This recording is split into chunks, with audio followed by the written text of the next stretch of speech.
Messieurs, bonjour et bienvenue sur l'heure de la révélation. Le message du jour est intitulé Questions auxquelles seul Dieu peut répondre. Quatrième partie.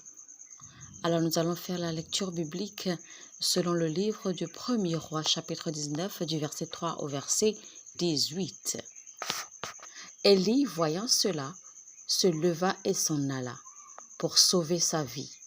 Il arriva à Béer-Shéba, qui appartient à Juda, et il laissa son serviteur.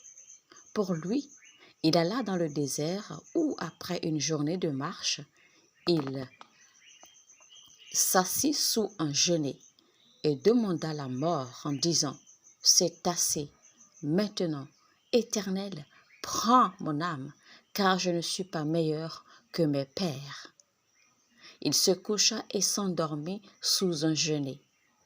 Et voici un ange le toucha et lui dit « Lève-toi et mange. » Avez-vous déjà vu quelqu'un prier et demander à ce que Dieu lui enlève la vie, à ce que Dieu lui ôte la vie? Et pourtant cela était la prière de Élie. Et pourtant Élie était un prophète puissant. Élie était un prophète qui contrôlait le ciel. Élie déterminait quand il devait pleuvoir et quand il ne devait pas pleuvoir. Et pourtant, voilà ce que la Bible nous fait comprendre dans le verset 3, qu'Élie a fui. Et il demanda à ce que Dieu lui ôte la vie, car pour lui, il était mieux que Dieu lui ôte la vie. Vu la situation à laquelle il faisait face, nous allons évoluer dans notre lecture biblique. Verset 6. Il regarda et il y avait à son chevet un gâteau cuit sur des pierres chauffées et une cruche d'eau. Il mangea et but, puis se recoucha. L'ange de l'Éternel vint une seconde fois, le toucha et dit « Lève-toi, mange, car le chemin est trop long pour toi. » Il se leva, mangea et but, et avec la force que lui donna cette nourriture, il marcha 40 jours et 40 nuits jusqu'à la montagne de Dieu à Horeb. Et là, il entra dans la caverne, et il y passa la nuit. Et voici, la parole de l'Éternel lui fut adressée en ces mots. « Que fais-tu ici » Mesdames et messieurs, c'est là que le prophète Élie a perdu son ministère. C'est là qu'il a tout raté. Car pour que Dieu en arrive à lui demander « Que fais-tu ici, Élie ?» Cela veut dire qu'il n'était pas supposé être là où il était à ce moment-là. Et le prophète Élie répondit ceci. « J'ai déployé mon zèle pour l'Éternel, le Dieu des armées, car les enfants d'Israël ont abandonné ton alliance, ils ont renversé tes autels et ils ont tué par l'épée tes prophètes. Je suis resté, moi seul, et ils cherchent à m'ôter la vie. » L'Éternel dit, « Sors et tiens-toi dans la montagne devant l'Éternel. » Et voici l'Éternel passa. Et devant l'Éternel, il y eut un vent fort et violent qui déchirait les montagnes et brisait les rochers. L'Éternel n'était pas dans le vent. Et après le vent, ce fut un tremblement de terre. L'Éternel n'était pas dans le tremblement de terre. Et après le tremblement de terre, un feu. L'Éternel n'était pas dans le feu. Et après le feu, un murmure doux et léger. Quand Élie l'entendit, il s'enveloppa le visage de son manteau. Il sortit et se tint à l'entrée de la caverne. Et voici, une voix lui fit entendre ces paroles. « Que fais-tu ici, Élie ?» Alors, mesdames et messieurs, quand l'on regarde de près les différentes réponses du prophète Élie à Dieu, ces réponses étaient authentiques, ces réponses étaient justifiées. Car Élie n'était pas en colère en fait parce qu'il n'était pas béni. Il n'était pas en colère parce qu'il ne pouvait pas s'offrir un véhicule ou s'offrir une maison ou s'offrir de belles choses. Les réponses de Élie, la colère de Élie était justifiée. Élie était en fait en colère à cause des attitudes, à cause du comportement du peuple de Dieu. Maintenant, regardons encore un peu plus près. Dieu a instruit le prophète Élie de se lancer dans un jeûne et prière de 40 jours et 40 nuits, ce qu'il a fait. Mais ce qui est étonnant, c'est que le prophète Élie était déjà fâché contre Dieu quand il a démarré cette période de jeûne et prière. Et après les 40 jours de jeûne et prière, il est toujours demeuré fâché après Dieu. Les 40 jours et nuits de prière n'ont rien changé à l'état d'âme de Élie. Il est demeuré lui-même. Alors que normalement Dieu l'avait instruit, Dieu avait réclamé ces 40 jours et nuits de prière afin de faire taire ses émotions, afin de travailler sur ses émotions. Alors, mesdames et messieurs, la leçon à retenir dans ceci rapidement est que chaque fois que vous vous sentez trop émotionnel, quand vous êtes une personne trop émotionnelle, la chose que vous avez à faire est de vous mettre dans la présence de l'Éternel régulièrement, de prier régulièrement afin que votre volonté soit soumise à celle de Dieu.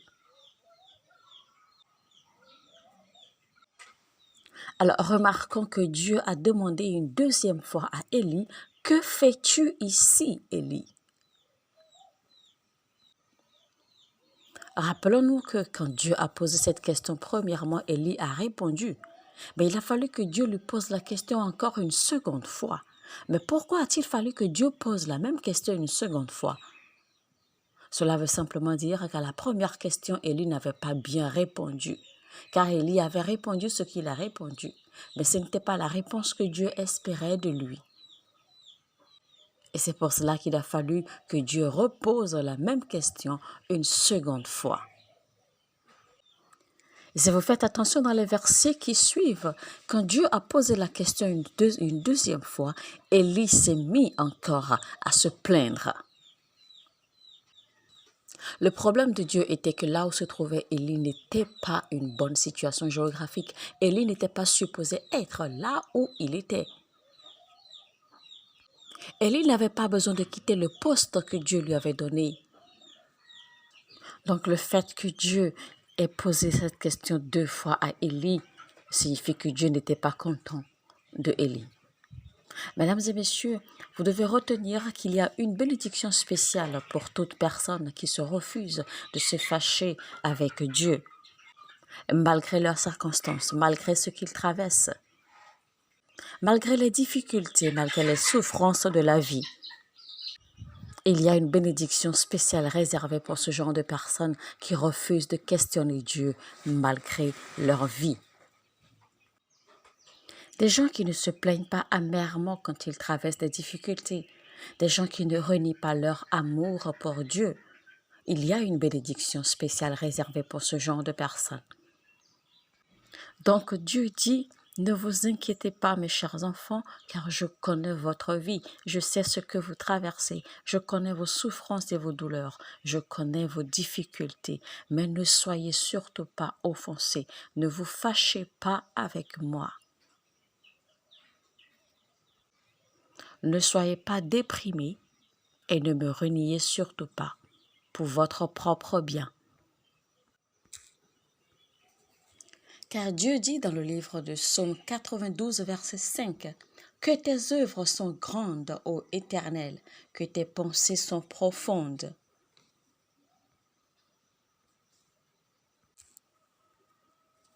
Il dit également dans Ésaïe 55, verset 8, « Car mes pensées ne sont pas vos pensées et vos voix ne sont pas mes voix, dit l'Éternel. Autant les cieux sont élevés au-dessus de la terre, autant mes voix sont élevées au-dessus de vos voix et mes pensées au-dessus de vos pensées. » Il dit également dans Psaume 139, verset 17, « Que tes pensées, ô Dieu, me semblent impénétrables, que le nombre en est grand. »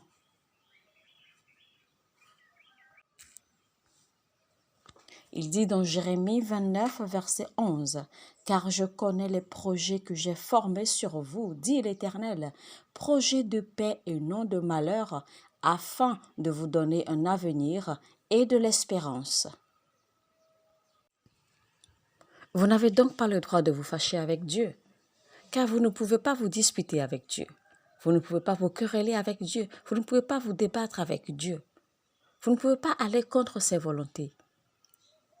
J'ai lu quelque chose dans le livre d'Ésaïe 45, verset 9, il y a quelques années qui m'a fait peur. La Bible dit ceci dans le verset 9. « Malheur à qui conteste avec son Créateur. Vase parmi des vases de terre, l'argile dit-elle à celui qui l'a façonné, « Que fais-tu » Et ton œuvre, il n'a point de main. Donc, vous ne pouvez pas contester avec votre Créateur.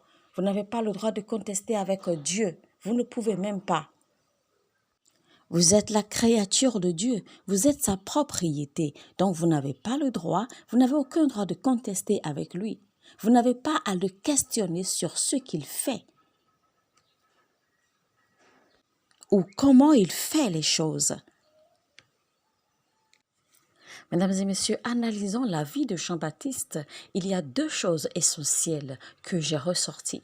Je les partage rapidement avec vous. N'arrivez surtout pas à ce stade de vie où vous vous retrouvez à questionner constamment Dieu. Restez sur votre ligne. Respectez votre limite. Restez à votre place. Ça peut être dans votre mariage, ça peut être à l'église, ça peut être dans les affaires, ou peut-être même une relation avec quelqu'un. Restez à votre place. Apprenez à rester à votre place. Alors, qu'est-ce que je dis par là? La mission de Jean-Baptiste était de préparer la voie pour Jésus-Christ. Et donc, après avoir préparé la voie pour Jésus-Christ, après avoir préparé son chemin, Jésus-Christ était finalement arrivé. Et donc, dans ces circonstances-là, une fois que Jésus-Christ était déjà arrivé, Jean-Baptiste avait simplement à se mettre à l'écart. Jean-Baptiste devait simplement se mettre à l'écart à l'arrivée de Jésus-Christ. Et c'était donc ça la première erreur que Jean-Baptiste a commise. Jean-Baptiste avait continué à prêcher. Il avait continué à travailler malgré la venue de Jésus-Christ. Puisque la venue de Jésus-Christ, en fait, était supposée mettre fin à sa mission. Mais Jean-Baptiste n'a malheureusement pas compris le message et il a continué à prêcher. Et du coup, il n'était plus dans la volonté de Dieu, car le message qu'il prêchait n'avait rien à voir avec sa mission originelle. Et c'était ça qui lui a coûté sa tête. Quand Dieu vous appelle seulement à être un chanteur, n'essayez pas de rajouter la prédication, car il ne vous a pas appelé à être prédicateur. Car si vous commencez à mélanger les deux, c'est que vous perdez votre destin, vous perdez la ligne de Dieu. Donc restez à votre place. Restez là où Dieu vous appelle. Restez là où il vous met. Ne cherchez pas forcément à imiter les autres. Ne cherchez pas forcément à ressembler aux autres, à faire ce que les autres font. Faites ce qui marche pour vous. Faites plutôt ce qui est bon pour vous. Apprenez à rester à votre place. Si Dieu vous a doté d'un talent pour chanter, si Dieu vous a doté d'un talent pour être dans la chorale, ne fuyez pas la chorale pour aller vous asseoir dans la foule parce que quelqu'un vous a offensé. Restez à votre place malgré ce qui se passe. Car si Dieu vous appelle à la chorale ou si Dieu vous positionne dans un département, c'est parce qu'il veut vous utiliser. C'est parce qu'il veut utiliser ce qu'il a déposé en vous comme talent ou comme don. Alors pourquoi fuir? Simplement parce que quelqu'un vous a offensé, simplement parce que quelqu'un vous a insulté.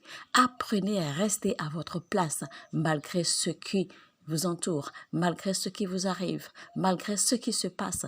Restez à votre place. Permettez que Dieu vous trouve toujours là où il vous a positionné. Vous savez, ce qui sort les gens de leur place originelle, ce qui sort les gens de la volonté parfaite de Dieu, ce qui sort les gens de là où Dieu les a prédisposés, de là où Dieu les a destinés originellement, ce sont les manipulations. Et c'est là où nous devons faire beaucoup attention en tant que chrétiens. Car les manipulations religieuses apparaissent souvent comme des directions divines. Et malheureusement, quand une personne est sous le coup de la manipulation spirituelle, on ne peut pas la conseiller. On ne peut pas l'orienter. Cette personne ne vous écoute pas. Car cette personne verra qu'elle a toujours raison. Cette personne ne fera que ce qu'elle pense. Elle ne prendra pas conseil. Donc les manipulations font que les gens quittent leur position originelle destinée par Dieu. Les manipulations font que les gens sortent de la volonté parfaite de Dieu. Prenez note également que la manipulation fonctionne avec l'indignation. L'indignation, c'est quand les gens se sentent mal. C'est quand les gens commencent à se sentir maltraités dans un service, dans une entreprise, dans une église, dans une institution, etc. L'indignation, c'est quand les gens sentent qu'ils ne sont pas bien traités ou qu'ils sont traités de façon injuste. Mais malheureusement, parfois, l'indignation fait également que les gens perdent leur position. L'indignation fait que les gens perdent leur poste. L'indignation fait que les gens perdent des opportunités parfois. Beaucoup d'entre nous sont contrôlés par des sorts qui nous ont été jetés. Beaucoup d'entre nous sont manipulés, sont sous des jougs de manipulation et qui doivent être brisés. Et c'est pour cela que beaucoup se posent de questions. Et les questions que vous vous posez, seul Dieu peut y répondre. Mesdames et messieurs, c'était donc questions auxquelles seul Dieu peut répondre. Mesdames et messieurs, ce sera tout pour aujourd'hui. C'était donc questions auxquelles seul Dieu peut répondre, la première série. Nous espérons vivement que ce message vous a été d'une bénédiction et qu'il vous a encouragé. N'hésitez donc surtout pas à le partager au maximum avec vos proches. N'oubliez pas d'activer la cloche de notification afin de recevoir le rappel dès que nous allons publier la deuxième série de ce message. Nous vous remercions énormément de votre soutien à notre chaîne par votre abonnement. Aidez-nous donc à édifier le corps du Christ ensemble et que Dieu vous bénisse abondamment.